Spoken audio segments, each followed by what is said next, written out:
malin vient s'engouffrer. Alors, pour obtenir la soumission totale d'une femme, c'est pas d'être, pour parler comme nos grands-parents, ce n'est pas d'être dibaturé. C'est-à-dire, ce n'est pas d'avoir le physique d'un culturiste ou bien d'un bodybuilder.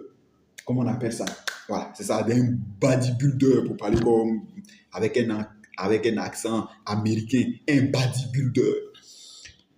C'est-à-dire, ce n'est pas d'avoir la forme d'un masculin, d'un culturiste, mais c'est d'afficher de façon évidente et non comme ce fameux mot là, voilà. Ce n'est pas de prétendre d'être masculin, c'est-à-dire d'être un homme, parce que les femmes se posent toujours. Quand parfois on dit, je vais faire une petite discrétion, quand parfois on dit un homme, alors généralement c'est un, parce que tous les êtres humains qui sont sur cette terre-là sont des hommes. Remarquez bien la nuance. Mais on finit par donner l'appellation homme aux êtres humains de sexe masculin.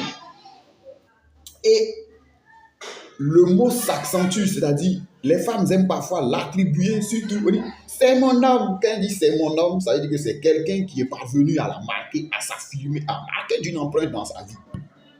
En dehors de son père. Mais elle ne pourra jamais dire que mon père c'est mon homme. Voilà. Donc, vous devez pouvoir vous affirmer. Et vous affirmer là, pour obtenir la soumission totale d'une femme, il faut qu'un homme ait des occupations.